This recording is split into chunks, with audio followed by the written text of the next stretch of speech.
Vincent Sterling stood at the floor-to-ceiling windows of his Manhattan penthouse, watching the city lights flicker like distant stars. At 34, he had conquered the technology world with his innovative software company, Sterling Solutions, which had revolutionized how businesses managed their operations. Forbes called him a genius.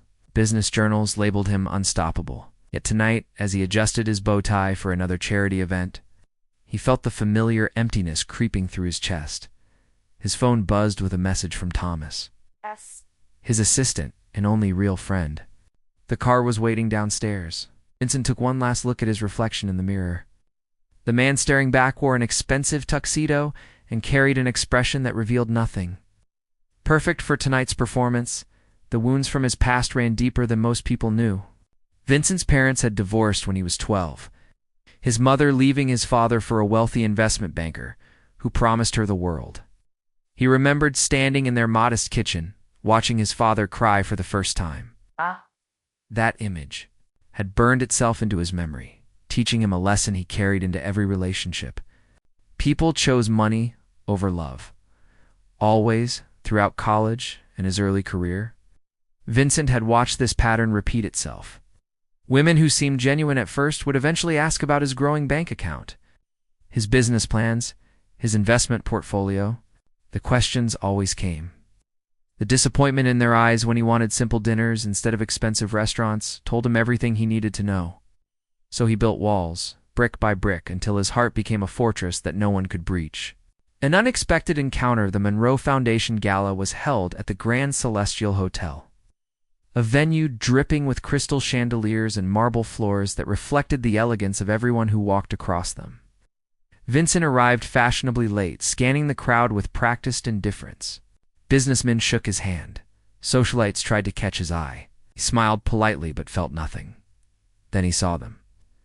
Two women entered the ballroom, identical in features but completely different in presence. The first walked with the confidence of someone who owned the room. Her emerald green dress sparkled under the lights, and her platinum blonde hair cascaded over her shoulders in perfect waves. She smiled at photographers, posed naturally, and seemed to glow with self-assurance. The second woman followed a step behind, wearing a simple lavender dress that looked modest compared to the extravagance surrounding them. Her blonde hair was pulled into a soft braid, and she carried herself with a gentle uncertainty that made her seem like she wanted to disappear. While her sister greeted people enthusiastically, she stayed quiet, clutching a small clutch purse like it provided comfort. Thomas appeared at Vincent's elbow. Those are the Monroe twins, Olivia and Grace. Their mother runs the foundation hosting tonight's event. Vincent watched the sisters with growing curiosity. Tell me about them. Olivia works in luxury brand management. Very successful, very visible on social media. She's been featured in several fashion magazines. Thomas paused, consulting his phone. Grace teaches piano to children at a place called Sunflower Haven. It's an orphanage on the east side. She volunteers there 3 times a week. Something stirred in Vincent's chest, an unfamiliar feeling he could not quite name. He studied Grace as she stood near a pillar, looking uncomfortable while her sister networked across the room. There was something authentic about her discomfort, something real in the way she seemed untouched by the wealth surrounding her. An idea began forming in his mind, reckless perhaps, but suddenly necessary. The challenge announced halfway through the evening, Vincent made his way to the stage. The crowd quieted as he took the microphone, accustomed to hearing from major donors. He spoke briefly about the importance of education and supporting children without families. Then he paused, letting silence build anticipation. Tonight, I want to try something different, Vincent announced, his voice carrying across the ballroom. Something that celebrates the spirit of generosity in an unusual way. He gestured toward where the Monroe twins stood. Olivia straightened immediately, sensing opportunity. Grace looked alarmed, her eyes widening as hundreds of faces turned toward them. I would like to offer Olivia and Grace Monroe a unique gift, Vincent continued. Each of you will receive a black credit card connected to my personal account. For the next 48 hours, you may use these cards however you wish. There are no limits, no restrictions. Spend as you choose. All I ask is that you return here in 2 days and share with me how you decided to use this opportunity." The ballroom erupted in whispers. Cameras flashed. Guests leaned toward each other, speculating about what they would do with such freedom. Vincent watched the twins carefully. Olivia's face lit up with excitement, her mind clearly already racing with possibilities. Grace looked terrified, shaking her head slightly as if hoping this was a mistake. Thomas approached the sisters with 2 elegant black envelopes, each containing a sleek credit card embossed with Vincent's name. Olivia accepted hers with a brilliant smile, holding it up slightly as photographers captured the moment. Grace took hers with trembling hands, her cheeks flushed with embarrassment. Vincent met her eyes across the room. For just a moment, their gazes locked. He saw confusion there, and vulnerability, but also something else. Kindness. It radiated from her like warmth from a fire. She looked away quickly, overwhelmed by the attention, as the gala continued. Vincent retreated to a quiet corner, Thomas joining him with 2 glasses of champagne. "That was unexpected," Thomas observed. "May I ask what you're hoping to discover?" Vincent watched Olivia laughing with a group of admirers while Grace slipped toward the exit, clearly eager to escape. "I want to know if genuine character still exists when temptation becomes infinite. I want to see if anyone can surprise me." What he did not say, what he barely admitted to himself, was that he desperately wanted to be wrong about people. He wanted to believe that somewhere in this world of glitter and greed, someone could make choices based on heart rather than ambition. He wanted to find proof that love could exist without price tags. The test had begun. In 48 hours he would have his answer. And perhaps, though he did not dare hope, he might discover something that could finally break through the walls around his heart. The morning sun barely touched the horizon when Olivia Monroe woke up in her downtown apartment, the black credit card sitting on her nightstand like a winning lottery ticket. She had barely slept, her mind spinning with possibilities throughout the night. This was not just money. This was opportunity. This was her chance to elevate everything she had been building for years. She grabbed her phone and immediately texted her closest friends. A carefully curated group of fashion bloggers, lifestyle influencers, and brand consultants. Within an hour, her living room buzzed with excitement as 6 women gathered around her marble coffee table, all staring at the black card like it held magic. "This is incredible," gasped Monica, a fashion blogger with 500,000 followers. "Do you realize what kind of content you can create with this?" "The engagement will be insane," Olivia smiled, already mentally planning her strategy. She understood that visibility was currency in her world. Every purchase she made would be documented, shared and celebrated across her social media platforms. By the time these 48 hours ended, her follower count would skyrocket. Brand deals would flood her inbox. She would transform from a rising name into an established icon. Her first stop was 5th Avenue. The luxury shopping district welcomed her like an old friend. She swept into Bergdorf Goodman with her entourage, cameras ready. Sales associates recognized the determined look in her eyes and immediately offered champagne in private viewing rooms. Olivia tried on designer dresses, each more stunning than the last. A crimson gown by a famous Italian designer caught her eye. It cost more than most people earned in 6 months.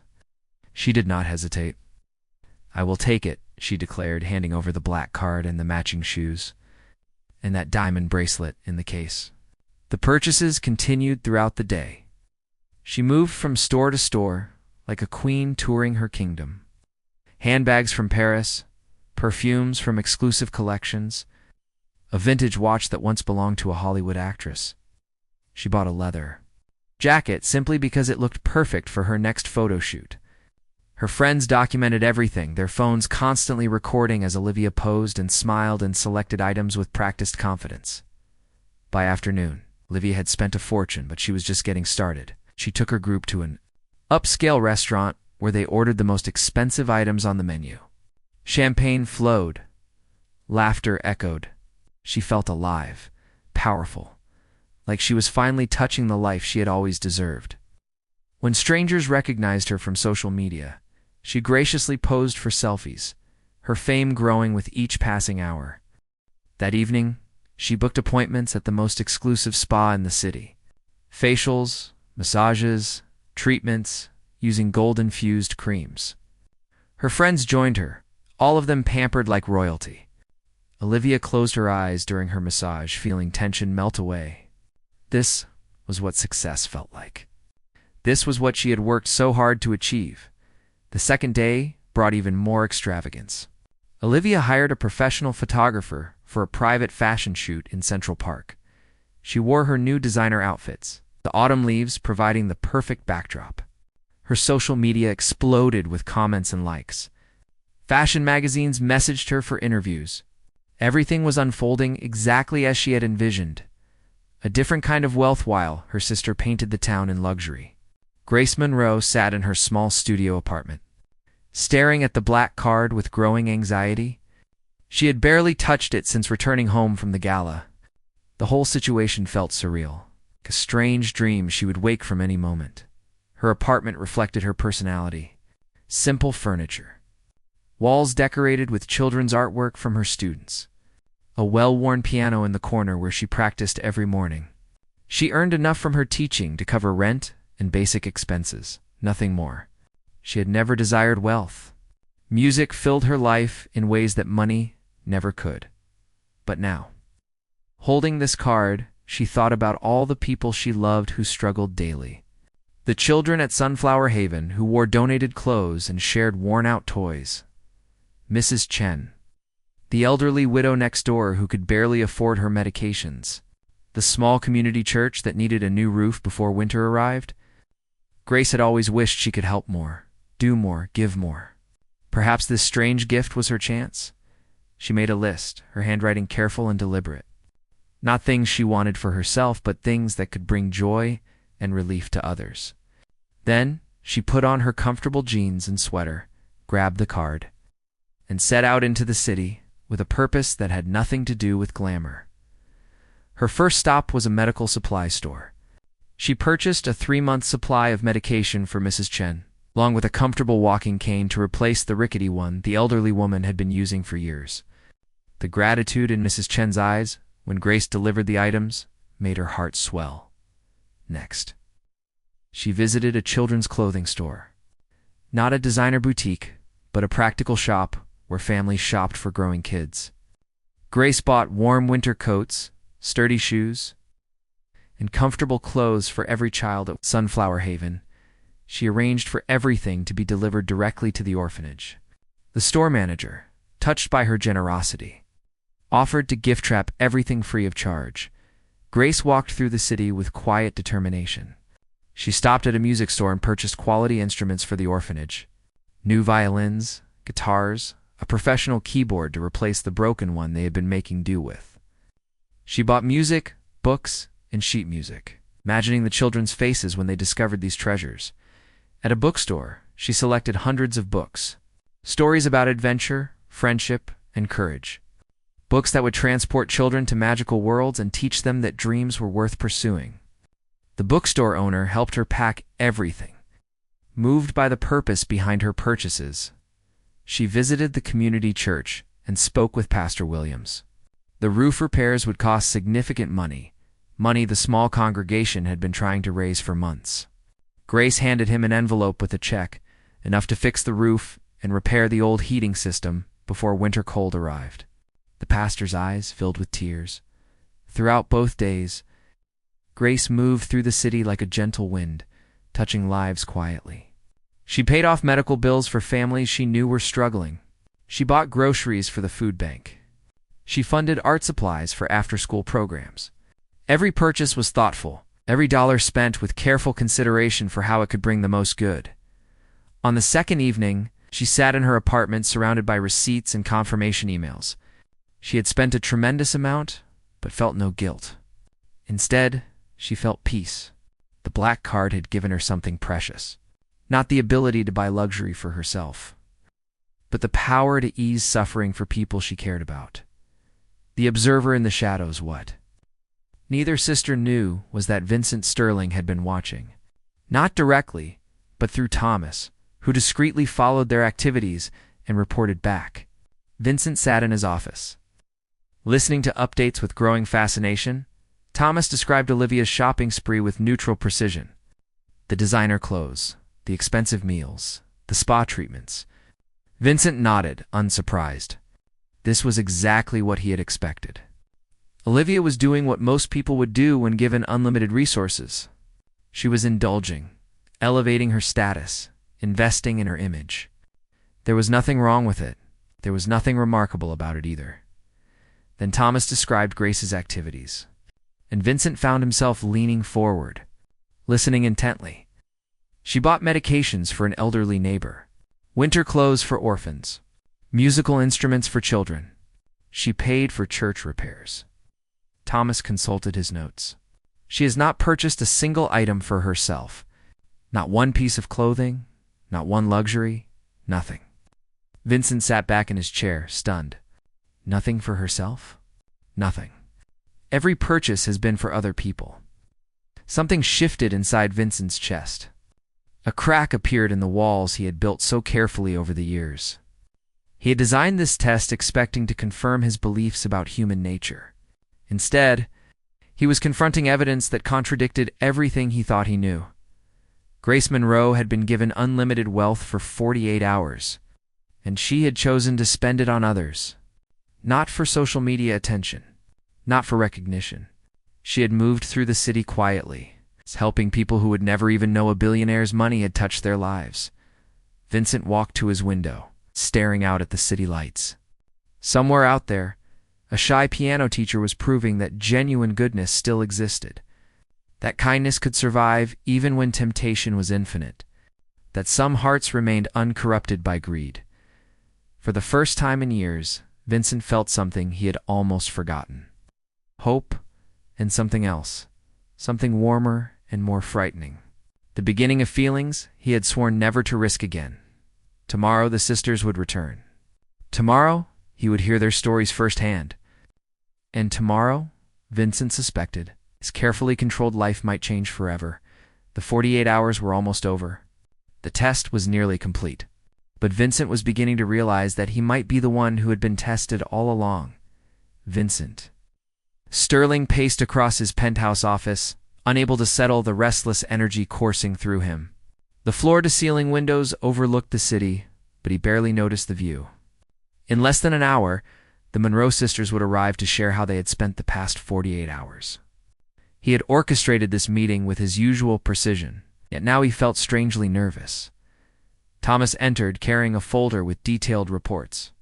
Everything is ready. The sisters confirmed they will arrive at 6 o'clock. Vincent nodded, straightening his tie unnecessarily.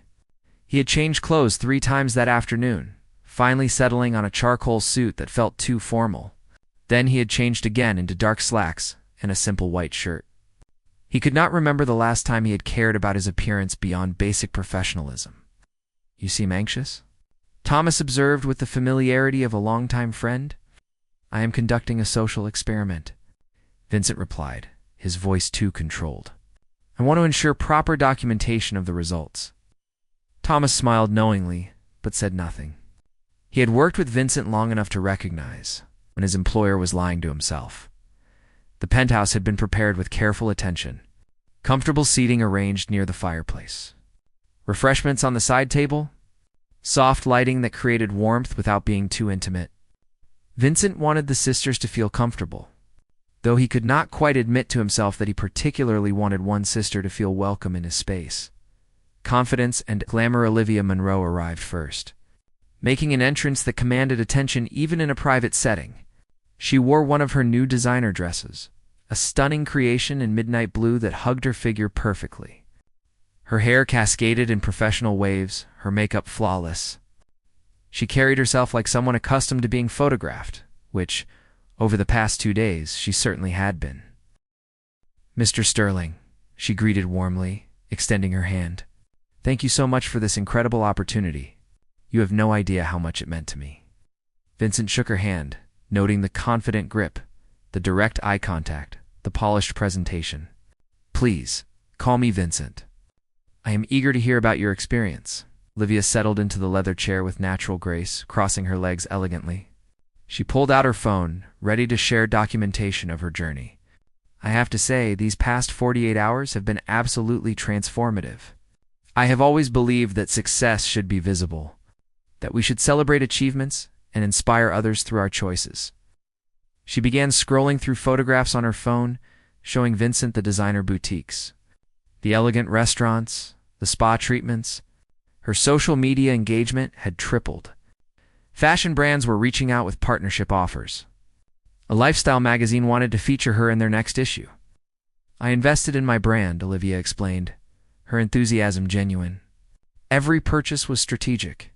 This dress, for example, will be worn to at least 5 high-profile events. The handbag is a classic piece that photographs beautifully. I believe that when someone gives you an opportunity, you should maximize its potential. You should use it to elevate yourself and inspire others to dream bigger. Vincent listened carefully, asking occasional questions. Olivia's logic was sound from a business perspective. She had treated the black card like a career investment, using it to amplify her presence in the competitive world of fashion and lifestyle branding. She was articulate, ambitious, and completely transparent about her motivations. I spent approximately $350,000, Olivia concluded, showing him receipts organized in a neat digital folder. Every penny was used to create content, build relationships, and establish myself as someone who understands luxury. I am grateful beyond words, Mr. Sterling. This experience has opened doors I have been working toward for years. Vincent nodded slowly. You've certainly made strategic choices. Thank you for sharing your approach so openly. Olivia smiled brilliantly, clearly pleased with herself. She had played the game well, and she knew it. As she settled back to wait for her sister, she radiated satisfaction.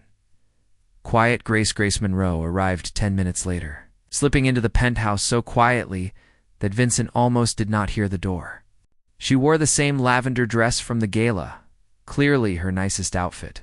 Her hair was pulled into a simple braid, and she carried a worn canvas bag instead of a designer purse. She looked overwhelmed by the elegance surrounding her. I am so sorry I am late, she said softly, her cheeks flushed. The subway was delayed, and I did not want to spend money on a taxi when that money could be better used elsewhere. Vincent felt something tighten in his chest. She had access to unlimited funds for 48 hours, yet she had taken the subway to save money. You were not late at all.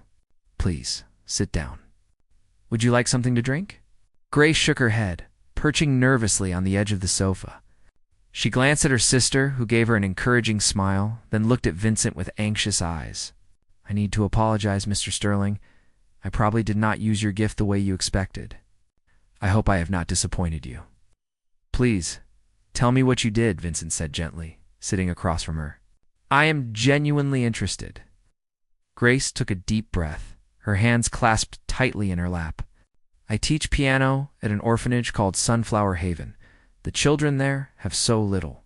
They wear donated clothes that are often too big or too small. They share toys that are broken. They sleep in beds that are worn out. I see them every week, and my heart breaks because I cannot give them what they deserve. Her voice grew stronger as she continued, passion replacing nervousness. When you gave me that card, I did not think about myself at all. I thought about them. I thought about Mrs. Chen next door who cries sometimes because she cannot afford her medicine. I thought about Pastor Williams who worries about the church roof collapsing during winter storms. I thought about families at the food bank who struggle to feed their children. She reached into her canvas bag and pulled out a simple notebook, its pages filled with handwritten lists. I made a plan. I wanted to help as many people as possible. I bought winter clothes for 32 children. Warm coats, boots, gloves. I purchased musical instruments so they can learn to play properly. I bought books because reading opens worlds. I paid for roof repairs at our church. I covered medical expenses for 3 families who were drowning in bills. Grace's eyes met Vincent's, and he saw tears gathering there. I spent a lot of money, Mr. Sterling. Almost $400,000. I know that is an enormous amount. But every single purchase went to someone who needed it desperately. I kept detailed records of everything. I can pay you back over time. It might take me years, but I promise I will work extra jobs. I will save every penny. I just could not waste this chance to help people I love. The silence that followed was profound. Olivia stared at her sister with something between admiration and disbelief. Thomas, standing near the doorway, looked visibly moved.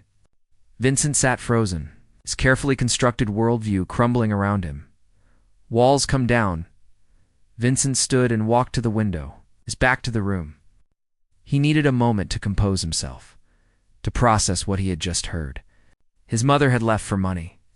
Women he had dated had valued his wealth above his character. He had built an entire philosophy around the belief that people chose luxury over love, greed over goodness. Grace Monroe had just shattered that belief completely. He turned back to face her, and for the first time in years he allowed his emotions to show. "You are worried about paying me back?" Grace nodded earnestly. "I know it will take time, but I give you my word," Grace Vincent said, his voice rough with emotion. "You do not owe me anything. That money was a gift, with no conditions. But I need you to understand something. In my entire life, I have never met anyone like you. You were given unlimited resources, and you chose to spend every penny on others. You took the subway to this meeting to save money. You wore the same dress. You thought about children and elderly neighbors and struggling families before you thought about yourself even once." He moved closer, kneeling in front of where she sat, so they were at eye level. "I created this test because I believed people were fundamentally selfish. I thought wealth revealed our worst qualities. I was wrong. You revealed something I had stopped believing existed: pure kindness, genuine compassion, a heart that cares more about others than about status or luxury or personal gain." Grace's tears spilled over, tracking down her cheeks. "I just did what felt right. Those children deserve better. Everyone deserves kindness. You have any idea how rare you are?" Vincent asked, his own eyes burning. "Do you understand that you have restored my faith in humanity? In the possibility that good people still exist in this world?" Olivia cleared her throat gently. "I think I should give you some privacy." She stood, touching her sister's shoulder as she passed. "Grace, I am proud of you." "Vincent, my sister is the best person I know." "She always has been." So Olivia left with Thomas. Vincent remained kneeling before Grace. He reached for her hand tentatively, and when she did not pull away, he held it gently. "I have spent years building walls around my heart," he confessed. "I convinced myself that love was transactional, that people only stayed as long as money flowed. You have shown me that I was protecting myself from something beautiful, that there are hearts in this world worth trusting." Grace looked at him with wonder. "You barely know me? I know that you teach children music even though it pays almost nothing. I know that you volunteered 3 times a week at an orphanage before I ever met you. I know that when given unlimited wealth, you bought winter coats for kids instead of designer clothes for yourself. I know enough to recognize something extraordinary." "I am not extraordinary," Grace whispered. "I am just ordinary," Vincent smiled, a genuine expression that transformed his usually guarded face. "You are anything but ordinary, and I would very much like to know you better. Not because of this test or this experiment, but because for the first time in my life, I have met someone who makes me want to try again, to believe again, to risk my heart again." Grace's answering smile was tremulous but real. "I would like that too." New beginning 6 months later. Vincent and Grace stood together in the newly renovated music room at Sunflower Haven. The space gleamed with fresh paint, new instruments, and comfortable seating. Children's laughter echoed from the playground outside. Vincent had not just funded the renovation. He had become involved in the orphanage, using his resources and connections to improve every aspect of the facility. But more than that, he had learned to see the world through Grace's eyes. A world where wealth was a tool for creating joy rather than a measure of personal worth. Grace had taught him that love was not a transaction, that trust could be earned through consistent kindness, that the walls he had built were unnecessary when he opened his heart to the right person. "Are you happy?" Grace asked, leaning against him as they watched children gather for their afternoon music lesson. Vincent wrapped his arm around her, marveling at how natural it felt. "I did not know I could feel this way. You have given me something I thought was impossible. A reason to believe in people again? In love. In goodness." "You gave me something too," Grace said softly. The ability to help on a scale I never imagined. We make a good team. Vincent kissed the top of her head, his heart full in a way it had never been before. He had designed a test to confirm his cynicism. Instead, he had discovered something infinitely more valuable. He had found love, not despite his wealth, but completely separate from it. He had found someone who valued kindness over luxury, compassion over status, and hearts over bank accounts. The black card test had revealed an unexpected truth. That real love existed. That genuine goodness survived. That somewhere in the glittering world of wealth and status, there were still hearts pure enough to choose others over themselves. And that sometimes, the person who needed to learn the lesson was not the one being tested, but the one designing the test. Vincent Sterling had found his answer, and in finding it, he had found his heart. The end.